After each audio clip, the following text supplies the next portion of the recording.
South ಇಂಡಿಯಾದಲ್ಲಿ, especially south Indian directors ಅಲ್ಲಿ ಈ national reach pan India films ಅನ್ನೋ ವೇವ್ ಏನ್ ಬಂತು, ಅದರಿಂದಾನು ಒಂದಷ್ಟು ಬದಲಾವಣೆಗಳಾಯ್ತು. ಅಂಡ್ ಆಫ್ ಕೋರ್ಸ್ ಇವಾಗ ಬ್ಲಾಕ್ ಬಸ್ಟರ್ ಡೈರೆಕ್ಟರ್ಸ್ ನಿಮ್ ತರದವರು ನೆಕ್ಸ್ಟ್ ಏನು ಅಂತ ಇದ್ರೆ ಅದು it's a pan India. Because ಏನಕ್ಕೆ ಅಂತಂದ್ರೆ ಅಫ್ಕೋರ್ಸ್ ಒಂದು ನ್ಯಾಷನಲ್ ವೈಡ್ ಮಾರ್ಕೆಟ್ ಅಂಡ್ ಇನ್ನೊಂದು ಬಾಕ್ಸ್ ಆಫೀಸ್ ಕಲೆಕ್ಷನ್. ಬಿಕಾಸ್ ದೊಡ್ಡ ಸಿನಿಮಾ ಮಾಡ್ಬೋದು, ದೊಡ್ಡ ಕನಸನ್ನ ಕಾಣ್ಬೋದು ಅಂತ. ಇದರಲ್ಲಿ of course it has its pros and cons. ಅಂದ್ರೆ ಪಾಸಿಟಿವ್ ಇದೆ, ನೆಗೆಟಿವ್ ಇದೆ. ರೂಟೆಡ್ ಸಿನಿಮಾಗಳನ್ನ ಮಾಡೋದು ಅಥವಾ ಕೋರ್ ಎಲಿಮೆಂಟ್ ಅಲ್ಲೇ ಎಲ್ಲಾನು ಸೀಮಿತವಾಗಬೇಕು, ಅಲ್ಲಿಗೆಲ್ಲಾನು ತಲುಪಬೇಕು ಅದು ಕರೆಕ್ಟ್ ಆಗಿ. ಅಟ್ ದ ಸೇಮ್ ಟೈಮ್ ಅದು ಪ್ಯಾನ್ ಇಂಡಿಯಾಗೆ ಸೂಟ್ ಆಗೋ ತರದ ಕಥೆನಾ ಇಲ್ವಾ, ಈ ತರದ ಎಲ್ಲ ಲೆಕ್ಕಾಚಾರಗಳು ಆಗುತ್ತೆ. ನಿಮ್ಗೆ ಈ ಚಾಲೆಂಜು, ಈ ಪ್ರೆಷರ್ ನಿಮ್ಗೂ ಫೇಸ್ ಮಾಡಿದ್ದೀರಾ? ಬಿಕಾಸ್ ಏನಕ್ಕೆ ಕನ್ನಡದಲ್ಲಿ ಅಂತ ಬಂದಾಗ your one of the top directors list ಅಲ್ಲೇ ಬರ್ತೀರಾ. ಸೊ ಈ ಪ್ರೆಷರ್ ನಿಮ್ಗೂ ಇದೆಯಾ? ಅಂದ್ರೆ ನೆಕ್ಸ್ಟ್ ಎಲ್ಲರೂ ಕೇಳೋದು ಅಥವಾ ನಿಮ್ಮಲ್ಲೇ ಆಗುವಂತಹ ತೊಳನಾಟ, ನಾನು ನೆಕ್ಸ್ಟ್ ಪ್ಯಾನ್ ಇಂಡಿಯಾ ಫಿಲ್ಮ್ ಮಾಡ್ಬೇಕು ಅಥವಾ ಈ ಒಂದು ರೀಚ್ ನ ದೊಡ್ಡದ್ ಮಾಡ್ಕೋಬೇಕು ಅನ್ನೋ ಒಂದು ಫೈಟ್ ಇಂಟರ್ನಲ್ಲಿ ಆಗ್ತಿರತ್ತಲ್ಲ, ಅದಕ್ಕೇನು ಉತ್ತರ? ಅಲ್ಲ, ಅದು ಎಲ್ಲಾ ಡೈರೆಕ್ಟರ್ಸ್ಗೂ ಇದ್ದೇ ಇರುತ್ತೆ. ಅದಕ್ಕೆ ನಾನೇನು ಹೊರತಾಗಿಲ್ಲ. ಇನ್ಫ್ಯಾಕ್ಟ್ ಇದು ಈಗಲ್ಲ, ನಮ್ಗೆ ಅವಾಗಿಂದಾನೇ, ಬಚ್ಚನ್ ಮಾಡಿದಾಗಿಂದಾನೇ ಇತ್ತು ಅದು. ಅಂದ್ರೆ ಒಂದು ಆಸ್ ಎ ಫಿಲ್ಮ್ ಮೇಕರ್ ನನಗೆ, ನಾನು ಒಬ್ಬ ಡೈರೆಕ್ಟರ್ ಆಗೋದಕ್ಕೆ ಮುಂಚೆ ಒಬ್ಬ ಆಡಿಯನ್ ಆಗಿದ್ದಾಗ ಅಥವಾ ಇನ್ನು 1-2 ಫಿಲ್ಮ್ ಡೈರೆಕ್ಟರ್ ಆಗಿದ್ದಾಗ, ಇಲ್ಲಿ ಅದ್ರಲ್ಲೂ ಕನ್ನಡದಲ್ಲಿ ಕನ್ನಡ ಇಂಡಸ್ಟ್ರಿಯಲ್ಲಿ ಇರುವಂತ ಟೆಕ್ನಿಷಿಯನ್ಸ್ ಮತ್ತೆ ಆಕ್ಟರ್ ಗಳಿಗೆ ಆಗಿರುವಂತ ಹ್ಯೂಮಿಲೇಷನ್ ಇದು.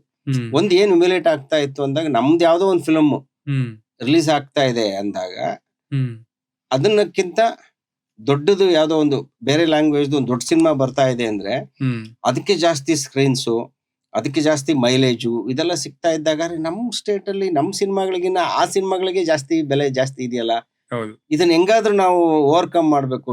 ನಮ್ ಸ್ಟೇಟ್ ಅಲ್ಲಿ ನಮ್ ಸಿನಿಮಾಗಳೇ ಡಾಮಿನೇಟ್ ಆಗೋಂಗ್ ಮಾಡ್ಬೇಕು.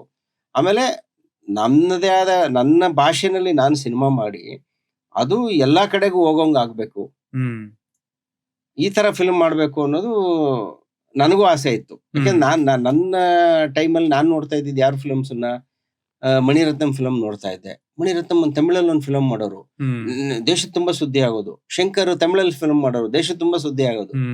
ರಾಜಮೌಳಿ ತೆಲುಗಲ್ಲಿ ಫಿಲಂ ಮಾಡೋರು, ದೇಶ ತುಂಬಾ ಸುದ್ದಿ ಆಗ್ತಾ ಇತ್ತು. ನಾವು ಈ ತರ ಯಾಕೆ ಮಾಡಕ್ಕಾಗಲ್ಲ, ನಾವು ಮಾಡ್ಬೋದಲ್ಲ, ನಾವು ಆ ತರ ಮಾಡಿ ನಮ್ಮ ಇಂಡಸ್ಟ್ರಿ ನಂಗೆ ಹೋಗ್ಬೋದಲ್ಲ, ಈ ಆಸೆ ನನಗೂ ಇತ್ತು. ಆ ಒಂದು ಆಸೆಯ ಪ್ರತಿಫಲನೇ ಬಚ್ಚನ್ ಸಿನಿಮಾ ಮಾಡಿದ್ ನಾನು. ಅಂದ್ರೆ ಎಲ್ಲಾ ಪಿಕ್ಚರ್ ಹಂಗ್ ನಾವು ಡ್ರೀಮ್ ಮಾಡಕ್ಕಾಗಲ್ಲ. ಸುದೀಪ್ ಅಂತ ಆಕ್ಟರ್ ಸಿಕ್ಕಿದಾಗ ನಾನು, ಇಲ್ಲ ನಾವು ಈ ಸರಿ ನಮಗೂ ಅವಕಾಶ ಇದೆ, ನಾವು ಕನ್ನಡದಲ್ಲಿ ಒಂದು ಫಿಲ್ಮ್ ಮಾಡಿ ಅದು ಎಲ್ಲಾ ಲ್ಯಾಂಗ್ವೇಜ್ ಹೋಗಂಗ್ ಮಾಡ್ಬೋದು ಅಂತ ಅದೇ ಫಸ್ಟ್ ಅಟೆಂಪ್ಟ್ ಅವತ್ತೇ ಮಾಡಿದೆ. ಬಟ್ ಇವತ್ತಿನಷ್ಟು ಈಸಿ ಇರ್ಲಿಲ್ಲ. ಅಂದ್ರೆ ಟೆಕ್ನಾಲಜಿ, ಕಥೆ ಅದು ಇದು ಅದೆಲ್ಲ ಸೇಮ್ ಹಂಗೆ ಇದೆ.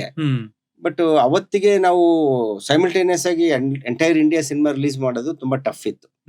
ಅಂದ್ರೆ ಅವಾಗಿನ್ನು ಪ್ರಿಂಟ್ ಕಾಲ, ಅವಾಗ ಪ್ರಿಂಟ್ ಗಳನ್ನ ತಲುಪಿಸೋದು, ಅಷ್ಟೊಂದು ಪ್ರಿಂಟ್ ಡಿಜಿಟಲ್ ಅವಾಗನ್ನ ಇನ್ನು ಶುರು ಆಗಿತ್ತು ಅಷ್ಟೇ, ಅದು ಇಷ್ಟು ವಾಸ್ಟ್ ಆಗಿರ್ಲಿಲ್ಲ. ಸೊ ಹಂಗಾಗಿ ಅವತ್ತಿಗೆ ಅದು ಸ್ವಲ್ಪ ಡಿಫಿಕಲ್ಟ್ ಇತ್ತು. But we tried hour level best ಮಾಡಿ, ಡಬ್ಬಿಂಗ್ ಮಾಡಿ ಬೇರೆ ಲ್ಯಾಂಗ್ವೇಜ್ ಗೆಲ್ಲ ಹೋಯ್ತು ಅದು ಸಿನಿಮಾ. ಸ್ವಲ್ಪ ಲೇಟರ್ ಸ್ಟೇಜಸ್ ಅಲ್ಲಿ ರಿಲೀಸ್ ಆಯ್ತು ಸಿನಿಮಾ.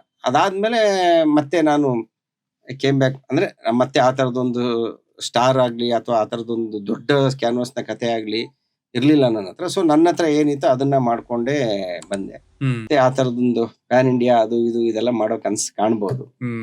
ಬಟ್ ಆಫ್ ಲೇಟ್ ಈಗ ಏನಂದ್ರೆ ತುಂಬಾ ಖುಷಿ ಪಡುವಂತ ವಿಚಾರ, ಟಿಲ್ ಕಾಂತಾರ ಬರೋರ್ಗು ಒಂದು ಇದಿತ್ತು, ವಾತಾವರಣ ಇತ್ತು. ಈಗ KGF ತರದೊಂದು cinema pan India level sound ಮಾಡಿದ ತಕ್ಷಣನೇ ಓಕೆ, ಪ್ಯಾನ್ ಇಂಡಿಯಾ ಫಿಲ್ಮ್ ಮಾಡಬೇಕು ಅಂದ್ರೆ ಈ ತರ ಒಂದು 40-50 ಕೋಟಿನಾರು ಹಾಕ್ಬೇಕು, ಅಷ್ಟು ದೊಡ್ಡ ಸ್ಕೇಲ್ ಅಲ್ಲಿ ಮಾಡ್ಬೇಕು, ವಿಜುವಲ್ ಗ್ರ್ಯಾಂಡ್ಯೂರ್ ಬೇಕು, ಅದಿದ್ರೆ ಮಾತ್ರ ಪ್ಯಾನ್ ಇಂಡಿಯಾ ಆಗುತ್ತೆ ಅನ್ನೋ ಒಂದು ಕಲ್ಪನೆ ಇತ್ತು. ನನಗೂ ಅದೇ ಇದ್ದಿದ್ದು, ಆಲ್ಮೋಸ್ಟ್ ಎಲ್ರಿಗೂ ಅದೇ ಇದ್ದಿದ್ದು. ಅದನ್ನ ಕಾಂತಾರ ಬಂದು ಬ್ರೇಕ್ ಮಾಡ್ಬಿಡ್ತು. ಇಲ್ಲ ಹಂಗೇನಿಲ್ಲ, ನಾವೊಂದು ರೂಟೆಡ್ ಕತೆ, ನಮ್ಮ ಮಣ್ಣಿನ ಕತೆ ಹೇಳಿ ಕೂಡ ಅದು ಕೂಡ ಪ್ಯಾನ್ ಇಂಡಿಯಾ ಆಗುತ್ತೆ ಅನ್ನೋದಕ್ಕೆ ಒಂದು ಎಕ್ಸಾಂಪಲ್ ಆಗೋಯ್ತು ಕಾಂತಾರ. ಅದೇ ಇಂಡಿಯಾದಲ್ಲಿ ಅದೇ ಫಸ್ಟ್. ಒಂದು 15 ಕೋಟಿನಲ್ಲಿ ಮಾಡಿರೋ ಫಿಲಮ್ ಎಂಟೈರ್ ನೇಷನ್ ಮೆಚ್ಕೊಂತಲ್ಲ. ಪ್ರಾಬಬ್ಲಿ 15 ಕೋಟಿಲ್ ಮಾಡಿದ ಸಿನಿಮಾ ಪ್ಯಾನ್ ಇಂಡಿಯಾ ವೈಡ್ ಅಲ್ಲಿ ಹಿಟ್ ಆಗಿ ಯಾವ್ದು ಎಕ್ಸಾಂಪಲ್ ಇಲ್ಲ. ಅದೇ ಫಸ್ಟ್, ಕಾಂತಾರನೇ ಫಸ್ಟ್. ಅಲ್ಲಿವರೆಗೂ ಪ್ಯಾನ್ ಇಂಡಿಯಾ ಫಿಲ್ಮ್ ಅಂದ್ರೆ ದೊಡ್ಡ ದೊಡ್ಡ ಸ್ಟಾರ್ಗಳು, ದೊಡ್ಡ ಬಜೆಟ್, ಅಂದ್ರೆ ವಿಜುವಲ್ ಗ್ರ್ಯಾಂಡ್ಯೂರ್ ಇದ್ರೆ ಮಾತ್ರ ಪ್ಯಾನ್ ಇಂಡಿಯಾ. ಅಂದ್ರೆ we use to believe that. ಯಾಕೆಂದ್ರೆ ಅದು ಪ್ರೂವ್ ಆಗಿರ್ಲಿಲ್ಲ. ನಾವು ಯಾವುದೇ ಮನುಷ್ಯರಾಗಿ ನಾವು ಯಾವುದನ್ನೇ ಆಗ್ಲಿ ನಂಬೋದು, ಯಾವ್ದು ಪ್ರೂವ್ ಆಗಿರುತ್ತೆ ಅದನ್ನ ಮಾತ್ರ ನಂಬೋದು ನಾವು, ಅಲ್ವಾ? ಬಟ್ ನಾಟ್ ಓನ್ಲಿ ಸಿನಿಮಾ ಅಂತಲ್ಲ, ಎಲ್ಲ ವಿಚಾರದಲ್ಲೂ ಅಷ್ಟೇನೆ. ಸೊ ಅಲ್ಲಿವರೆಗೂ ಅದು ಪ್ರೂವ್ ಆಗಿರ್ಲಿಲ್ಲ. ಕಾಂತಾರ ಬಂದು ಆ ಮಿತ್ತನ್ನ ಹೊಡಿತು, ಅಲ್ವಾ? ಅದರಿಂದ ನೆಕ್ಸ್ಟ್ ಲೆವೆಲ್ ಇವಾಗ ಸೂಫ್ರಮ್ ಸೋ. ಕಾಂತಾರ ಆದ್ರೂ ಪರವಾಗಿಲ್ಲ, ಒಂದು 15 ಕೋಟಿ ಖರ್ಚು ಮಾಡಿ. ಹೌದು.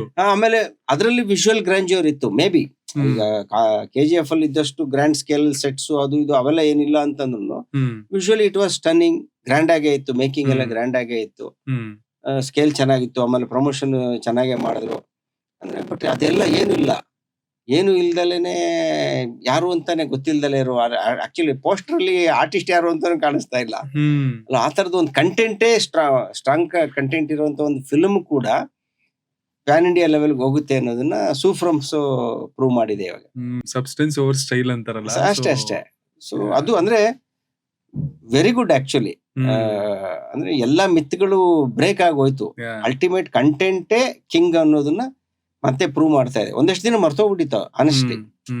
ಈಗ ನನಗೂ ಆಸ್ ಎ ಫಿಲ್ಮ್ ಮೇಕರ್ ಆಗಿ ನನಗೂ ಡೌಟ್ ಸ್ಟಾರ್ಟ್ ಆಗೋಗ್ಬಿಟ್ಟಿತ್ತು ಕಂಟೆಂಟ್. ನಾನು ಯಾಕಂದ್ರೆ ಡೇ ಒನ್ ಇಂದ ಕಂಟೆಂಟ್ ಇಸ್ ದ ಕಿಂಗ್ ಅಂತ ನಂಬ್ಕೊಂಡು ಫಿಲ್ಮ್ ಮಾಡ್ತಾ ಬಂದವ್ ನಾನು. 14 ವರ್ಷ ವೆಯ್ಟ್ ಮಾಡಿದ್ರೆ ಅದಕ್ಕೋಸ್ಕರ. ಸೊ ಆಮೇಲೆ ನೋಡಿದ್ರೆ ಎಲ್ಲ ದೊಡ್ಡ ಸ್ಕೇಲು ಇದು ಅಂದ್ರೆ ಹಂಗೆ ನಾವು ಆತರ ಫಿಲ್ಮ್ಸ್ ನಾವು ಅಷ್ಟು ದೊಡ್ಡ ಲೆವೆಲ್ಗೆ ಹೋಗ್ಬೇಕು ಅಂದ್ರೆ ಅದೇ ತರ ಪ್ರೊಡ್ಯೂಸರ್ ಸಿಗ್ಬೇಕು, ಅದೇ ತರ ಹೀರೋ ಡೇಟ್ ಸಿಗ್ಬೇಕು, ಅವಾಗ ಅಷ್ಟೇ ಆಗೋದು ಅನ್ನೋ ಒಂದು ಇದು ಸ್ಟಾರ್ಟ್ ಆಗಿತ್ತು. ಸಿಕ್ಕಿದಾಗ ನೋಡೋಣ ಅಂತ. ಕಾಂತಾರ ಬಂದು ಸ್ವಲ್ಪ ಧೈರ್ಯ ಜಾಸ್ತಿ ಕೊಡ್ತು. ಈಗ ಸೂಫ್ರಮ್ಸ್ ಇನ್ನೂ ಧೈರ್ಯ ಜಾಸ್ತಿ ಕೊಟ್ಟಿದೆ. It's A good thing. ಅಂದ್ರೆ ಸ್ಟೋರಿ ಟೆಲ್ಲರ್ಸ್ಗೆ ತುಂಬಾ ಒಳ್ಳೆ ಅಟ್ಮಾಸ್ಫಿಯರ್ ಇದೆ ಇವತ್ತು. ಈ ತರದ ಗೆಲುವು, ಸೂಫ್ರಮ್ಸ್ ತರದ ಸಿನಿಮಾಗಳು ಗೆಲ್ಲೋದು ಇದೆಯಲ್ಲ, ಆಮೇಲೆ ಅಷ್ಟು ದೊಡ್ಡ ಮಟ್ಟದಲ್ಲಿ ಗೆಲ್ಲೋದು ಅಂದ್ರೆ ಏನೋ ಹಾಕಿದ ಬಂಡವಾಳಕ್ಕಿಂತ 1-2 ಕೋಟಿ ಬಂತು ಅಥವಾ ಡಬಲ್ಲೇ ಬಂತು. ಈಗ 5 ಕೋಟಿ ಹಾಕಿದ್ರು 10 ಕೋಟಿ ಬಂತು ಅಂದ್ರೂ ಮ್ಯಾಟರ್ ಆಗಲ್ಲ. ಅದು 5 ಕೋಟಿ ಹಾಕಿ ನಿಮ್ಗೆ 100 ಕೋಟಿ ಬಿಸ್ನೆಸ್ ಮಾಡೋದು ಇದೆಯಲ್ಲ, ಏನು ಯಾವುದೇ ದೊಡ್ಡ ಸ್ಟಾರ್ ಕ್ಯಾಸ್ಟ್ ಇಲ್ದಲೆ, ಏನು ದೊಡ್ಡ ಸೆಟ್ಗಳಿಲ್ದಲೆ, ವಿಜುವಲ್ ಗ್ರ್ಯಾಂಡ್ಯೂರ್ ಇಲ್ದಲೆ, ಕಥೆನೇ ಪ್ರಧಾನ ಅಂತ ಗ್ರಿಪ್ಪಿಂಗ್ ಆಗಿ ಒಂದು ಕಥೆ ಹೇಳಿದ್ರೆ ಅದು ಅಷ್ಟು ದೊಡ್ಡದಾಗಿ ಹೋಗುತ್ತೆ ಅನ್ನೋದಕ್ಕೆ ದೊಡ್ಡ ಎಕ್ಸಾಂಪಲ್ ಆಯ್ತು ಸೂಫ್ರಮ್ಸ್. ಸೊ ಈಗ ಟ್ರೈ ಮಾಡ್ಬೋದು ಎಲ್ಲಾ ತರದ್ದು. ಅಂದ್ರೆ ಬೇಸಿಕಲಿ ಏನಂದ್ರೆ ಇಲ್ಲಿ ಗೆಲ್ಲೋದಕ್ಕೆ ಟ್ರೈ ಮಾಡ್ಬೇಕು. ಇಲ್ಲಿ ನಾನು ಯಾವ ಜನಕ್ಕೆ ಸಿನಿಮಾ ಮಾಡ್ತಾ ಇದ್ದೀನಿ, ಈಗ ನಾನು ಕನ್ನಡ ಫಿಲ್ಮ್ ಮಾಡ್ತಾ ಇದ್ದೇನೆ, ಫಸ್ಟ್ ಕನ್ನಡಿಗರಿಗೆ ಅದು ಇಷ್ಟ ಆಗ್ಬೇಕು. ಇಲ್ಲಿಯವ್ರಿಗೆ ಇಷ್ಟ ಆದ್ರೆ ಅದು ತಾನಾಗೆ ಪ್ಯಾನ್ ಇಂಡಿಯಾಗೆ ಹೋಗುತ್ತೆ ಆಮೇಲೆ, ಅಲ್ವಾ? ಸಿನಿಮಾ ಅನ್ನೋದಕ್ಕೆ ಲ್ಯಾಂಗ್ವೇಜ್ ಬ್ಯಾರಿಯರ್ ಇಲ್ಲ.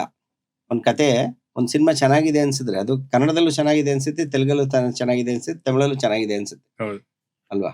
ಕಥೆಯ ಫ್ಲೇವರ್ ಏನಾದ್ರೂ ಇರ್ಬೋದು, ಅದರ ಪ್ರಿಮೈಸ್ ಏನಾದ್ರೂ ಇರ್ಬೋದು, ನೇಟಿವಿಟಿ ಏನಾದ್ರೂ ಇರ್ಬೋದು, ಅಲ್ವಾ? ಈ ಕಾಂತಾರದ್ದು ಯಾವ್ದೋ ಒಂದು ಮಂಗಳೂರಲ್ಲಿರೋ ದೈವ ಈ ನೇಟಿವಿಟಿನಲ್ಲಿರುವಂತದ್ದು, ಬಟ್ ಆ ರೀಜನ್ ಅವ್ರು ಮಾತ್ರ ಕನೆಕ್ಟ್ ಆಗ್ತಾರೆ.